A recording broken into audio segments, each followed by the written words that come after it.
First of all, is there anybody that's here for the first time? Okay, I've passed the sheet around for those who want to receive handouts, and if anybody wants to add their name to that, the sheet will be up here. In any case, we're now moving into India. There were 27 Baedekers covering different parts of the world right before, available in 1914, when the First World War broke out, and after which tourism changed a bit. Each Baedeker got bigger and better. There was one 1914 edition of the Guide to India, and it came out in German only, which I do have a copy of and can also read, just barely. But just a few years ago, a man named Michael Wilde, who's a Baedeker collector and fanatic, translated the two Baedeker guidebooks that came out only in German in 1914, and one of them is the Guide to India. So you could get this in English. You can, well, look on bookfinder.com or Amazon to get yourself a copy. But it does exist in English, and I'll be displaying some of the quotations for it as we get on into today's talk. As always with Baedeker, the fold-out map inside the front cover is splendidly detailed, and in copies that have been around for 110 years, the paper is quite fragile. So I really don't like to unfold my maps any more than I have to. But it's good to get them as PDF files where you can enlarge it with a twitch of your finger and look at all the tiny detail on this map. So that sort of thing is possible. I can maybe email you some examples. The size of India there, they use Ireland as an example. On another old atlas map that I have showing Europe, they use Illinois as an example. England and Wales is about the same size, are about the same size as Illinois. But this is a large area, an entire subcontinent that we're looking at. And under the British, it was quite colorfully divided into provinces. Some of them, well, the whole British Empire grew up piecemeal over 150 years. The East India Company started it. That project of theirs got taken over by the British government in the mid-19th century. About half of what you see here are British provinces administered by British officials. But the other half are the so-called native states. The British made deals with a lot of the Rajas, Maharajas, and people with other stranger titles. The biggest single one is Hyderabad. See if I can get a cursor point. Not quite. Oh, but I have a cat play toy. Well, it doesn't work on that screen, so it won't work at all. See, it does work on there, but it vanishes. But I'm close enough to use fingers. Hyderabad, the biggest single native-ruled state under its Nizam.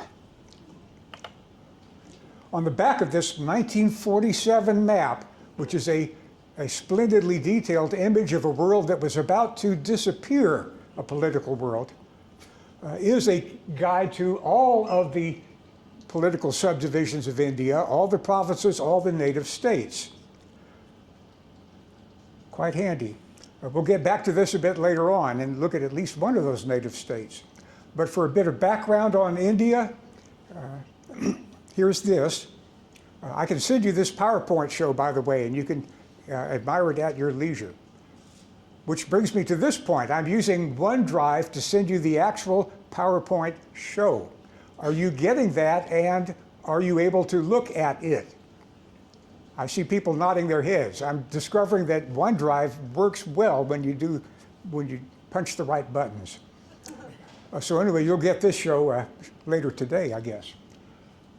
Basic environmental factors, the rain, the monsoons, the factors that produce the climate, that water the crops or dry them out, and of course also produce the heat in certain times of year. The vegetation pattern, India is a whole subcontinent. You ought to compare it not with a single country, but with, for example, Europe, because it's about the same size and has about the same number of languages and, well, in this case, the shared culture of Hinduism plus Islam, which can be compared with Europe's shared culture of Christianity plus Judaism and Islam. Agricultural zones, again, quite diverse.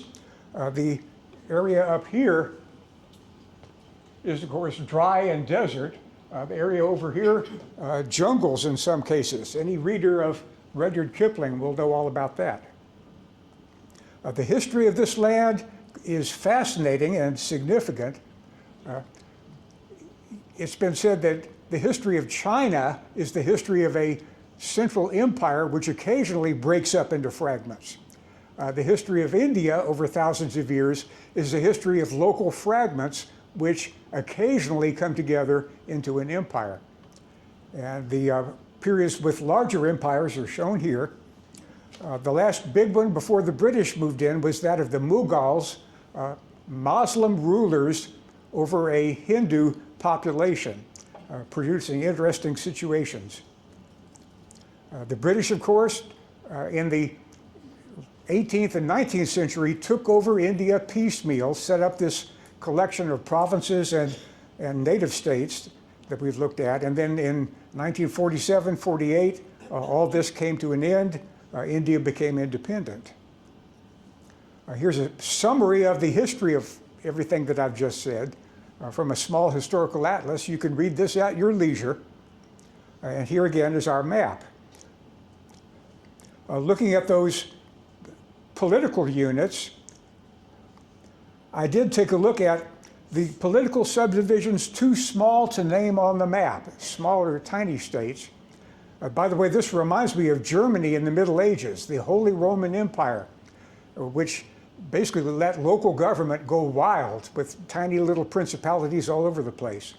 But in this case, I did want to look at one example of those by the numbers, and it would be number 95, which I picked out pretty much at random, the Principality of Nabha. It's in the Punjab, and it turns out, of course, as of, I think all these would, it has its own Wikipedia article telling you a little bit about it. It was a small protected state. The Raja got his title upgraded to Maharaja, which is a lot like those German princes wanted to go from being a count to being a duke, and then so forth. But the last, or the Maharaja who was ruling at the time that this Baedeker was written is the man shown down there, Rapudaman Singh. He was a Sikh. And I just this morning looked up a bit more about Nabha. The size of this principality, well, the Maharajas are now private citizens within the Republic of India.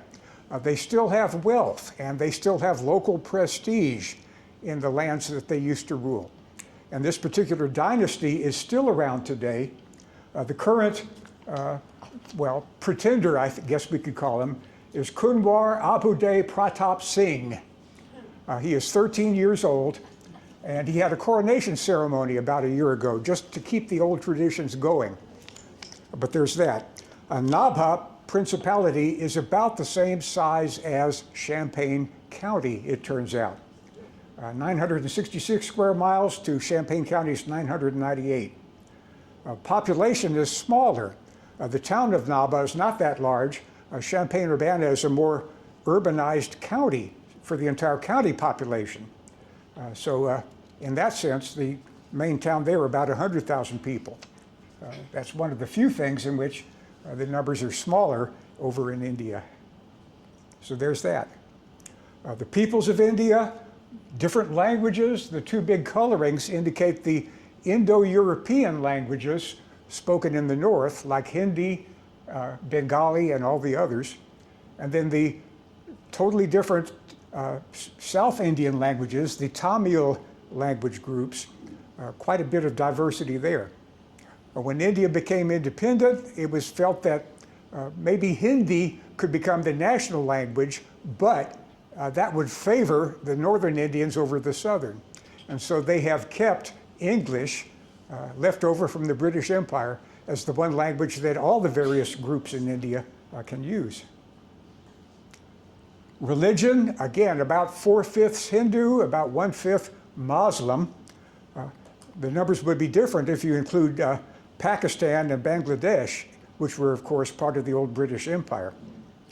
National Geographic did another excellent map showing the various peoples of South Asia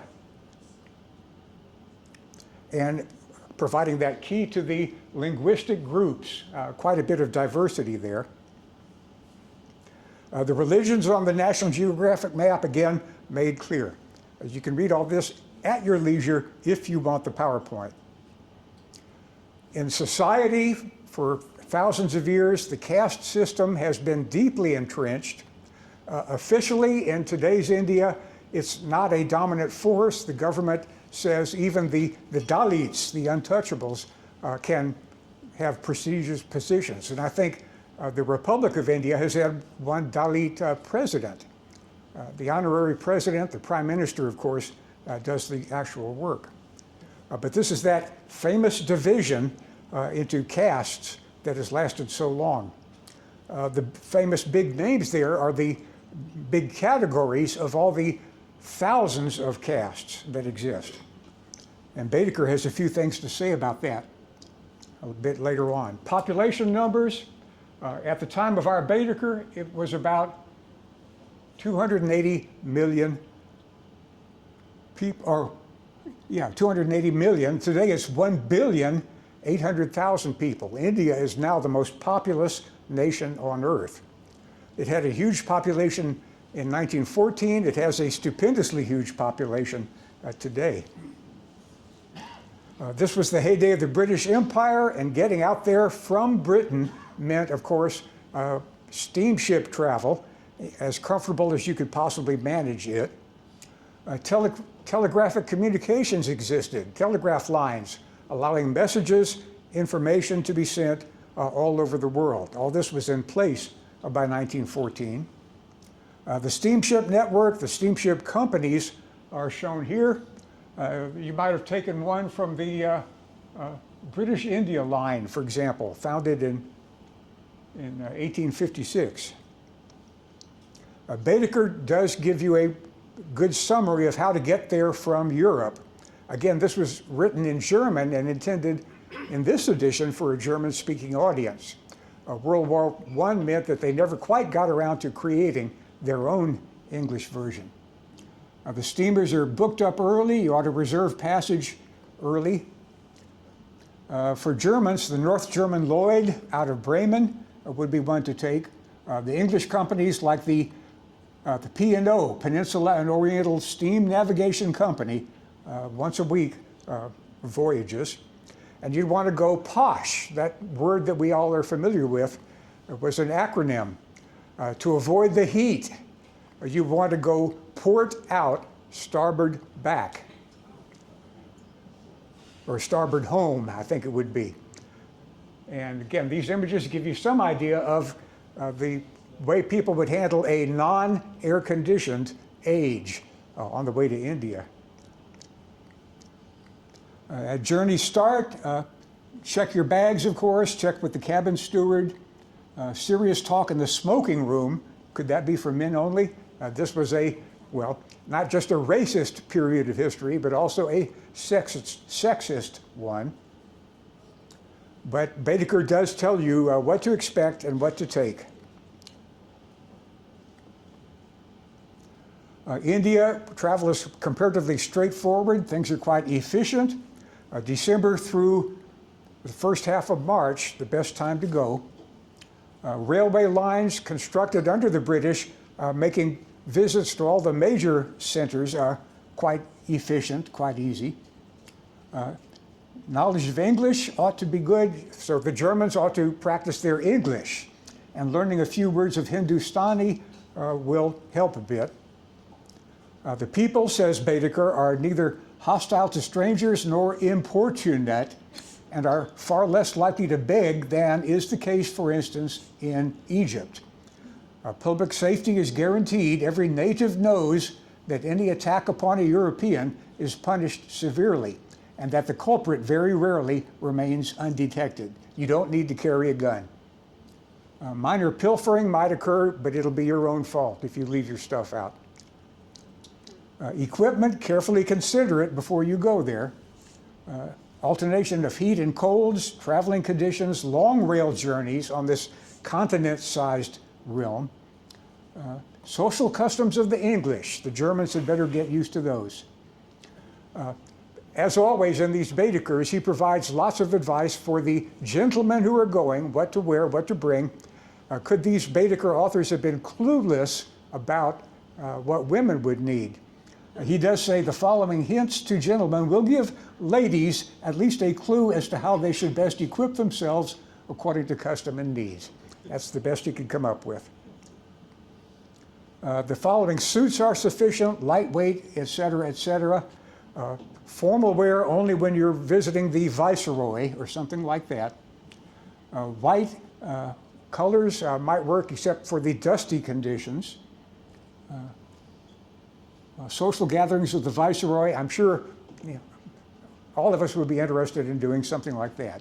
And of course, get a pith helmet, the indispensable tropical hat, a sola topi, keeping the sun off your head, small items, slippers, cap, binoculars, electric torch, that is flashlight, spectacles with tinted lenses. I think we'd call them, well, sunglasses, and that sort of thing. A medical kit. Modern medicine was beginning to make its appearance in 1914, and you should consult your family doctor about what to take along. Constipation, laxatives, opium, it was acceptable as a medical item back then, and various bandages and so forth. Traveling companions. Baedeker always preferred to give you everything you need to know to do it on your own, but you might be with a small group, or you might be on a tour, like the Cook's tour, done in both Egypt and India. If you were in one of those big tour groups, you should probably still buy a Baedeker, because it would provide you with so much detailed information. And it is pleasant, but by no means essential, to have an English-speaking native servant. You would use the word boy, even if he was 40 or 50 years old. That was the way attitudes were in those days. The madrasi, it says here, make the best servants. Big section, 38 pages on India's social conditions, art, and culture, written by a German professor. They might have either translated it, if they had done an English edition, or found an English professor to provide this essay. But it does give you a lot of interesting information from the viewpoint of that time, including a fairly detailed discussion of the caste system, which I won't read, of course, here, but you can, if you want to get this, you can read it at your leisure. 3,000 castes which will have nothing to do with each other and do not intermarry, and so forth. What to read, what to prepare for it. Baedeker recommends Rudyard Kipling's Kim, the famous novel, as a good introduction to Indian culture. I do have the Classics Illustrated comic book version of Kim. How many of you either read Classics Illustrated 50 years ago or whatever? I've scanned it. I will email it to you. And you can see if it catches the flavor of the full-length novel. A couple of other articles that I'll send you have to do with the attitudes, the thinking about empire that was quite common back in those days. Many people today no longer share the racial or racist attitudes back then. On the other hand, many people in America do still share those views. So this is by no means just a historical curiosity in terms of this kind of attitude. These are the spots we can take a look at for the rest of this hour. And I think we're right on time. Delhi, of course, is a spot to be visited. On that very detailed map, it's easily located. And you can see the railroad network and the pink lines radiating out from there. The basic description of it, they're getting there by train. The Maiden's Metropolitan Hotel gets an asterisk, and the Cecil Hotel. The various shops recommended, photography services, all that sort of thing. And Delhi has been for almost 3,000 years a go-between for trade for the Punjab and the states bordering the Ganges, the focal point of culture, the famous seat of the Grand Mughals, and then chosen in 1877 for the proclamation of the Indo-British Empire. Calcutta had been the capital. In 1911, it was switched to Delhi, with New Delhi, of course, being the constructed part. Old Delhi street scenes. I think there's just musical background, so let's just take a look at that.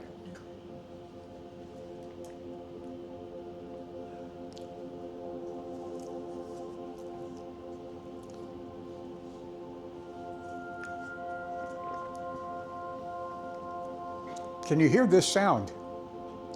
The people in the front half of the room can.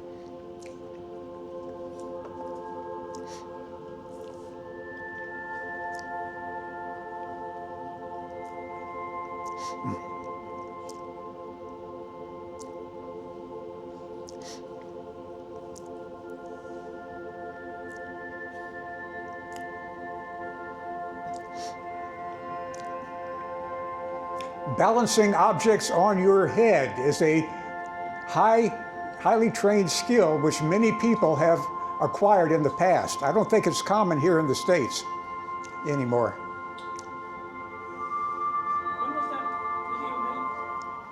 When was that video made? How old is that? Around 1911.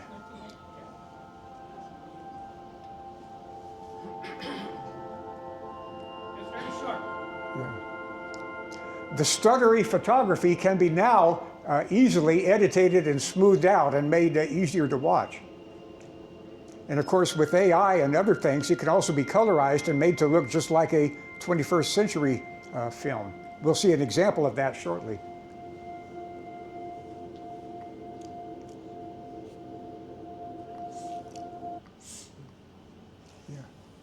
What to see in Delhi? Again, Baedeker gave either 1 or 2 stars to the most significant attractions. The fort, the Imperial Palace, built in the 17th century, gets 1 star. And of course, it's still there today. Red sandstone is the common building material in that part of India. The Divan-e-Khas, the private audience hall, gets 2 stars for its very elaborate decoration. The great Mughals were, well, the word Mughal that came into English for a bigwig or a very wealthy person came from that idea that India was a land of fantastic wealth, at least for the people at the top. But the Mughals had the wealth, and they had wonderful taste in architecture. It was in Delhi that the famous Durbars were held. This is an old Mughal tradition. The British kept it up and did it as well. A ceremony for the emperor, either the Mughal one or after Queen Victoria got that title, Empress and then later Emperor of India, periodic Durbars were held. They had been held twice with the Governor General sitting in for the emperor. In 1911, King George himself paid a visit to India, and so the Emperor of India looked like that. And the ceremony that he went through is shown here.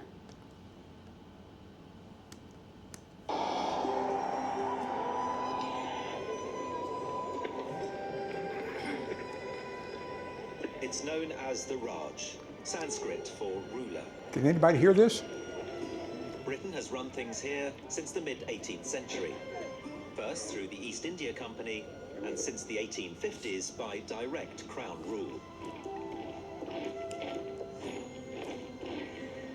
Home to 250 million people and rich in natural resources, India is called Britain's jewel in the crown. In 1911, new British King George V and Queen Mary visit Delhi. In a Durbar, Persian for grand meeting, the king becomes Emperor of India. My microphone, I think, is No helping. expense is spared. It's described as the grandest extravaganza of the Raj.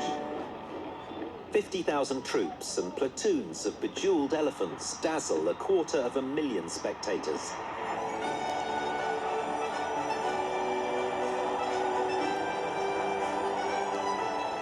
Britain's top dozen cameramen film the event, with orders to keep a respectful distance. It's a landmark in cinematic news coverage.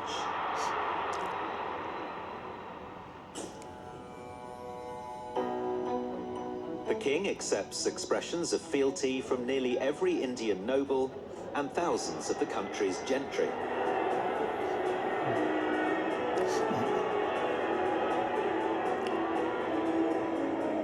In deference, each bows 3 times, taking care not to give offense by turning their backs as they walk away.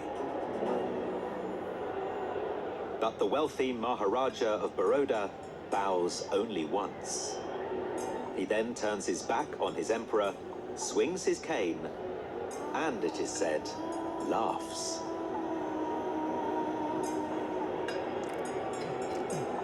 The incident makes headlines at home.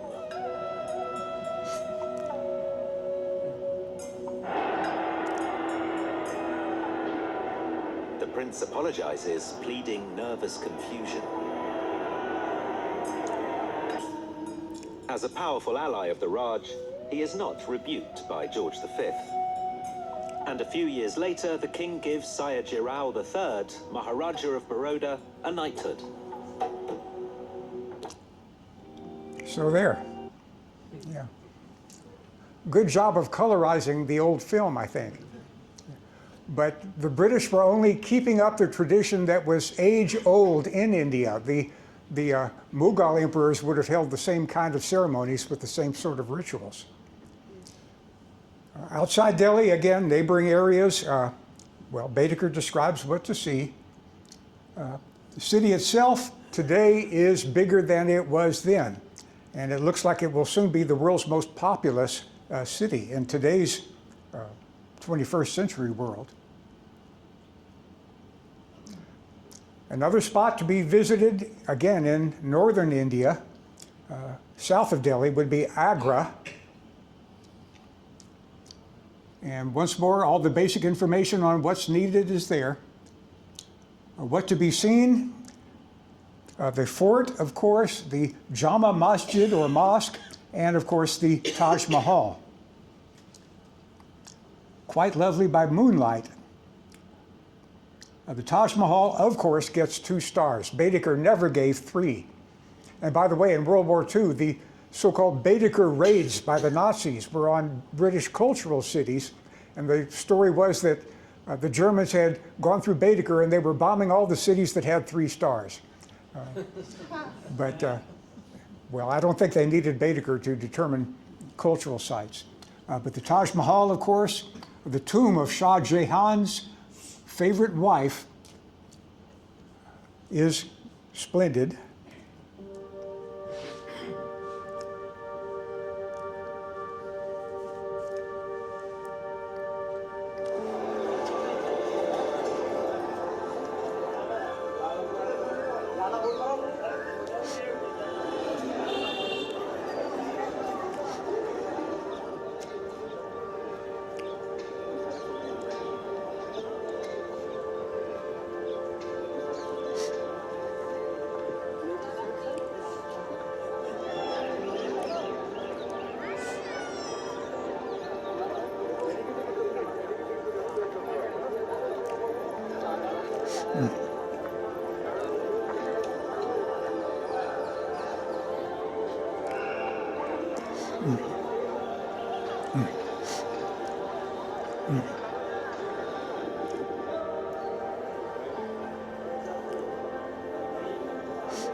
How many of you have been there?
Well, it makes you want to go there, I think, if you have not been. The interior, well, you can get photographs of it all today. The main chamber with the false sarcophagi of the two, the real ones are in the basement. Another spot you might want to visit, the Ellora Caves. Has anyone been to this site? Quite interesting.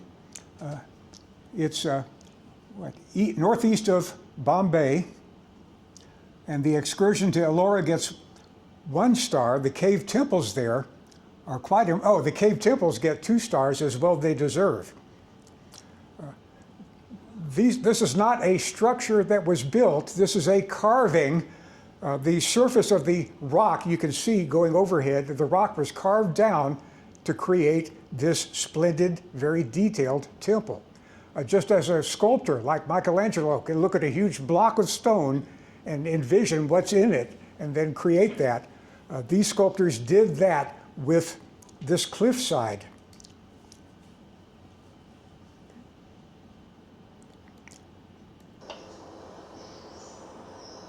Peaceful coexistence of different religions, Ellora Caves. The midwestern part of the Deccan Plateau is a sacred place for 3 different faiths born in India. In Ellora, an ensemble of temples carved out of rock stretches over 2 kilometers. There are 34 Buddhist, Hindu, and Jain temples here. The southernmost area is where the Buddhist caves are found. These Buddhist caves were made in the rock face in the 7th and 8th centuries. A carved Buddha statue sits in front of a stupa. In early Buddhism, the object of worship was the stupa. In this period, however, statues of Buddha became the object of worship instead. The solemn serenity of these Buddhist caves is meant to represent nirvana, the supreme state of being in the Buddhist and Hindu religions. The northern part of the Ellora caves are Jainist and date back to the 9th century. Followers of Jainism abide by a discipline and undergo training which may appear to be more strict than others. This is a statue of the founder of Jainism, called Mahavira, the great hero. The legs and hands are covered in ivy to imply that he had been standing for a very long time. He's also depicted as naked to represent the basic Jainist beliefs in abstinence and in limiting one's personal possessions. Jainism was born around the same time as Buddhism and spread steadily throughout India. The water lily motifs seen in these ceiling decorations are regarded as sacred in Buddhism and Hinduism as well. In the central area of the Ellora caves are the Hindu temples. This Kailasha temple is the largest one here. The temple is over 30 meters high. It represents the palace of a god who was believed to reside on Kailasha mountain in the Himalayas. It was sculpted from an enormous single rock where work began in the middle of the 8th century. It took 100 years to complete this giant temple complex that stretches over 45 meters wide and 85 meters deep. This is Shiva, the central figure among the Hindu deities. This dancing statue is meant to portray Shiva's boundless energy. The linga symbolizes Shiva, and people worship the linga for its connotation of power. Shiva is seen to be actually born from this linga. This World Heritage Site illustrates the unique nature of India, where diverse peoples and cultures can coexist. Okay. Yeah. Again, it's impressive to think that all of that was carved down into the rock, and every detail was, well, carved, I guess, getting down to it and then carving into it. It boggles the mind. The Khyber Pass, another very well-known spot in the history of India and Pakistan, of course. But in these days, it was all India. Today, it's the boundary between Pakistan and Afghanistan, the main trade route going into Central Asia. Baedeker recommends an excursion there, used since antiquity. And in that period, Afghans often the caravans, hundreds of heavily laden camels. The drivers are generally Afghans, tall, robust people, bold of expression, wrapped in sheepskins with round leather caps on their heads. Fort Jamrud is the military installation there at the entrance to the pass. And going on in just a bit, you can pass the Ali Masjid, a small mosque, and a caravanserai, a motel for caravans, if you will, a place to spend the night. And the last British post going into Afghanistan is Landi Kotal.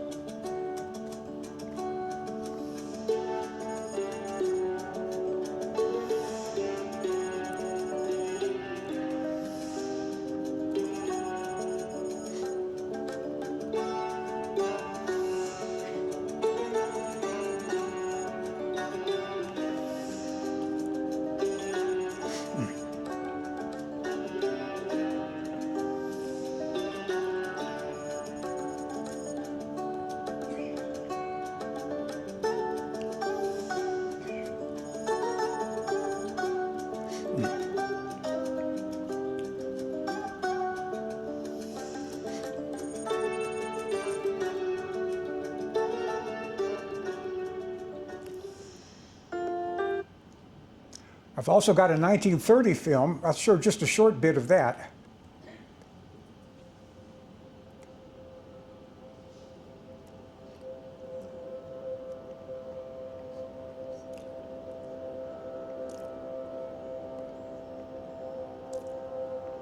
Scenes like this would have been located there for thousands of years.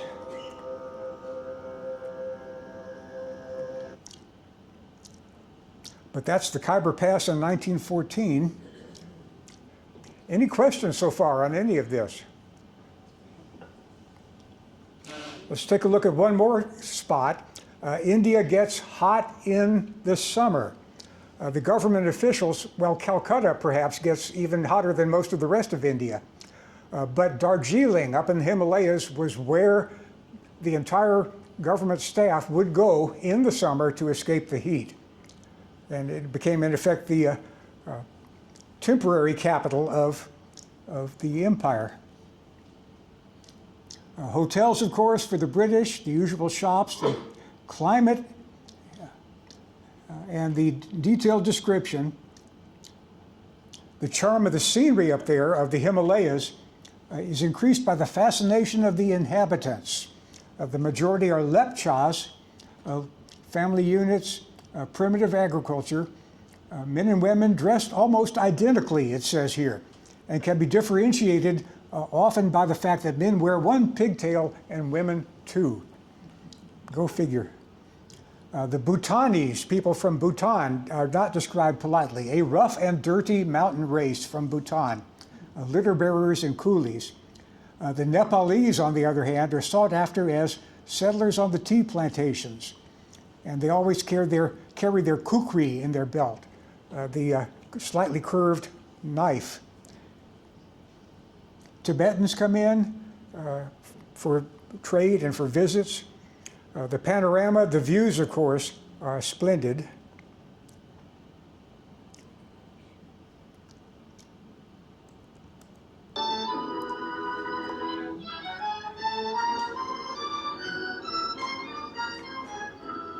These films were made, I think, in the 1920s or so, but we can assume the image would be the same in 1914. The governor of Bengal journeys nearly 400 miles northward, away from the stifling heat of the plains, to the hill station of Darjeeling, which forms his summer headquarters. After a railway journey of some 20 hours, the traveler leaves the broad gauge line at Siliguri and changes to the little 2-foot gauge railway which puffs and grunts its way up towards the Himalayan foothills.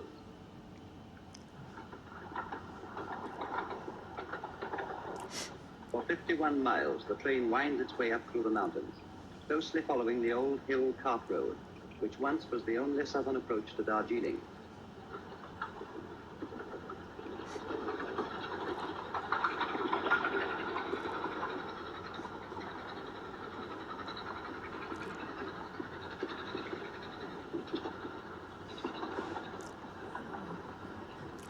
Still climbing, the train passes through miles of tea gardens, where women coolies pluck the world-famous Darjeeling leaf.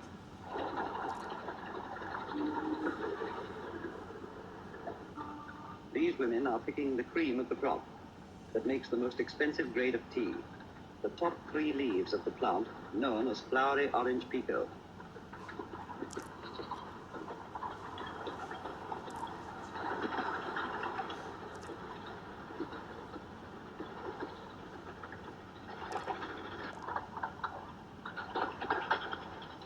And so up through the clouds to the summit of the line, nearly 8,000 feet above sea level.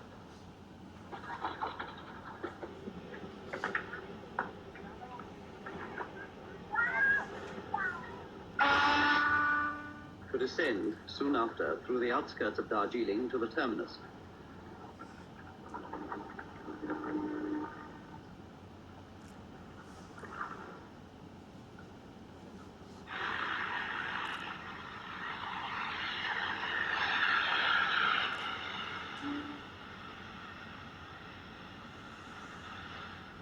The journey is over, and the traveler has his reward in the splendor of the view spread out before him. If the day is clear, he can look across Darjeeling to the snows of the Grand Himalayan Range, more than 50 miles away, and see the huge mass of Kanchenjunga, only a few feet lower than Everest herself, rising majestically and towering over all. A few miles out of Darjeeling, and some hundreds of feet higher than the town, is Tiger Hill, another viewpoint which attracts visitors from every corner of the earth.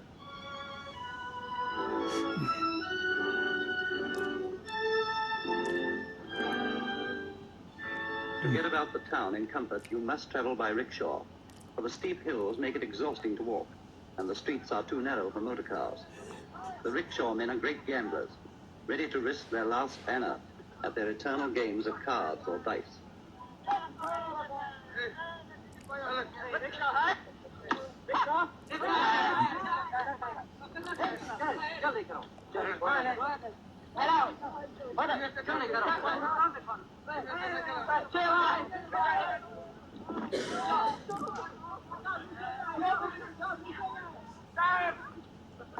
And so we climb to the top of Observatory Hill, one of the city's best-known landmarks.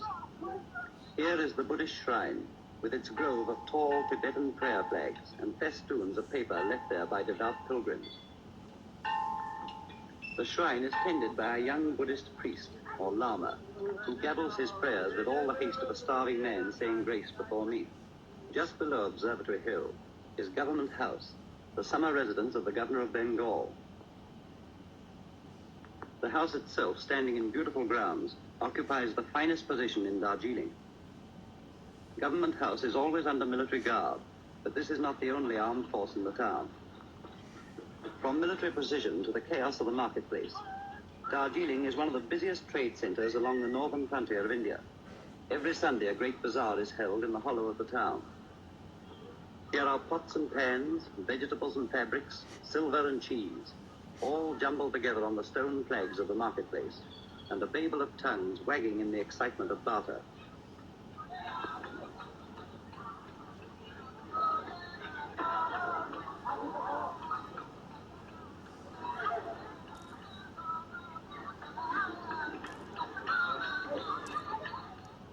No one does more business than the seller of betel nut. This confection of leaves, white lime, dabs of this and pinches of that is the universal solace and sweetmeat of India. All the races of northern India rub shoulders here.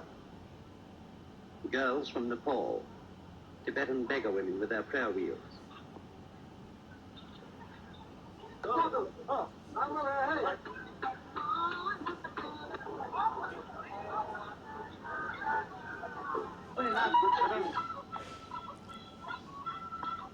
Here is a party of strolling players from Tibet, playing to capacity before an appreciative audience in a corner of the market.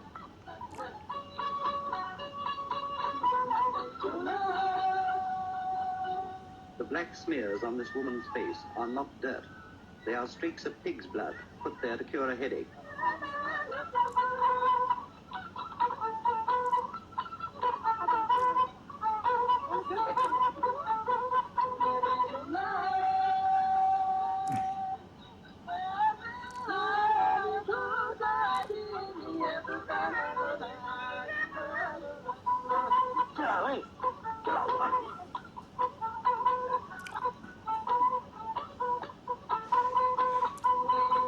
Looks like those might be English kids.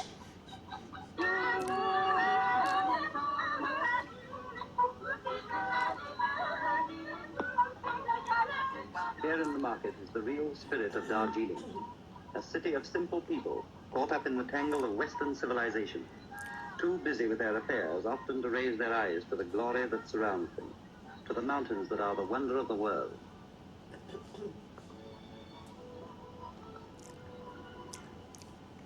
If the officials from Calcutta would go up to Darjeeling, I suspect that the people in Delhi would go north to Kashmir during the summer heat.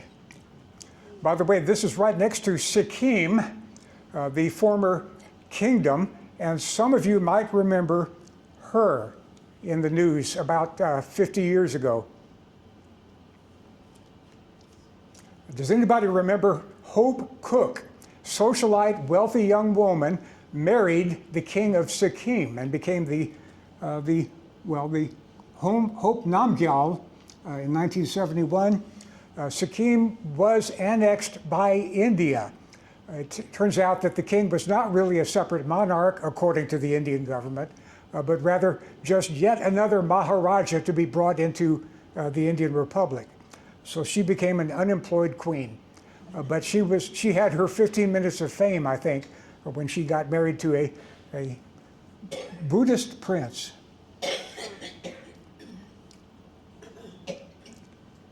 This particular Baedeker goes farther on into Southeast Asia as well. There were plans to go on and do one for China and Japan, but they never materialized.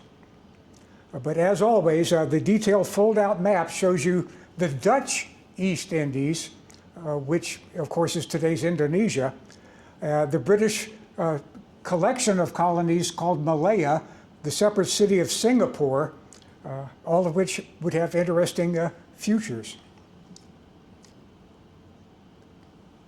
The Malayan Peninsula described here in some detail, and how to get there from India. The southern outlier of Indochina, a bit on its geology, population consisting chiefly of Malays described in some detail. The ethnic mix in this part of the world is quite interesting.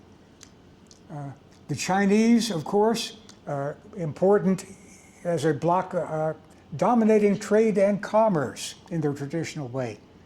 Europeans, Tamils, Sikhs as policemen, Northern Indians, Sinhalese from Ceylon, Javanese, and Japanese. Again, quite a combination of people in this area.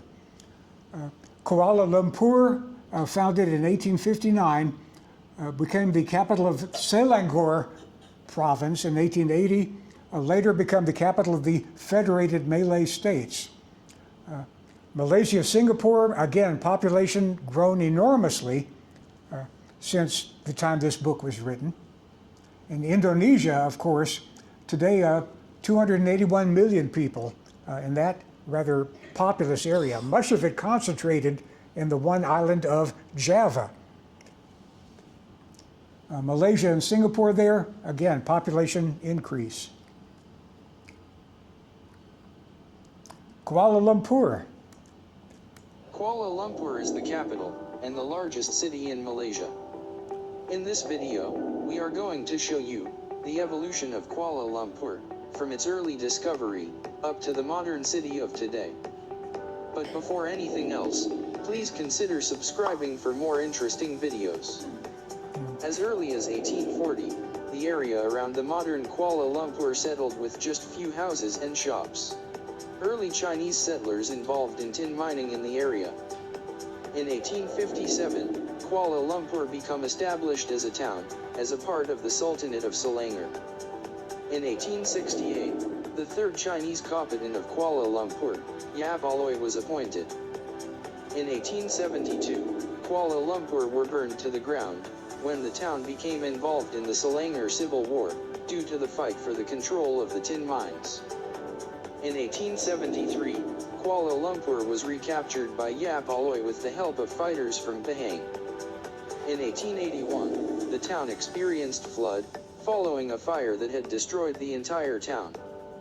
In 1884, a British colonial administrator, Frank Swettenham, began improving the town by cleaning up the streets.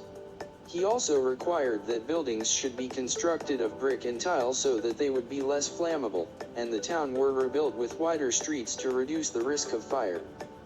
In 1886, a railway line between Kuala Lumpur and Klang increased the accessibility, which resulted in the rapid growth of the town. In 1896, Kuala Lumpur was chosen as the capital of the newly formed Federated Malay States. In 1900, due to the growth of rubber industry, the population of Kuala Lumpur grew from 30,000 to 80,000 in 1920. During World War II, Kuala Lumpur was captured by the Imperial Japanese Army, and continued to develop after the war. In 1957, the Federation of Malaya gained its independence from the British rule. In 1963, Kuala Lumpur remained the capital after the formation of Malaysia. In 1972, Kuala Lumpur achieved its city status. In 1990, major urban developments have resulted in an extended Kuala Lumpur metropolitan area. Today, Kuala Lumpur is among the fastest growing metropolitan regions in Southeast Asia, in both population and economic development, and became one of the most visited cities in the world. So guys, what do you think about the future of Kuala Lumpur? Comment down below. If you enjoy watching this video, please don't forget to like and subscribe. Thank you for watching. We don't have to do that, though. This Baedeker also devotes a few pages to Siam, as it was then called, Thailand today, as well as the Dutch East Indies, with Java getting a lot of the treatment. And in Java, the famous Borobudur, a Buddhist shrine, gets 2 Baedeker stars. Have any of you been there? I think at least a couple of people here have a Southeast Asian connection. Indonesia, of course, as always, enormous population growth in the 20th and 21st century. So that's Baedeker's Southeast Asia, Baedeker's South Asia, with India, of course, the main part. And comparing it with the situation today is, of course, quite interesting. Yeah. That's that country. Any comments or questions about the whole thing? What accounts for that great increase in birth rates? Is that because fewer babies? Great increase in birth weight. Global phenomenon, 20th, 21st centuries. Medicine, in one word. It takes off like a rocket. Yeah, in 1914, modern medicine would have been available to Europeans and a very few people. Today, it's available all over the world. Birth rate continues, population growth continues. There may be some leveling off. The more prosperous people get, the fewer kids they have. China, of course, tried to impose a one-child family, but it didn't work out too well. But the birth rate in the entire world since the time these Baedekers were written is impressive. We've got one more part of the world to visit next week. It'll be down here again. And it'll be the most interesting and perhaps most interesting, but perhaps the most exotic part of all. Champaign-Urbana does get mentioned in Baedeker. I will not tell you how many stars it gets. But anyway, that's it for today, and I hope you have enjoyed it, and we've got one more session.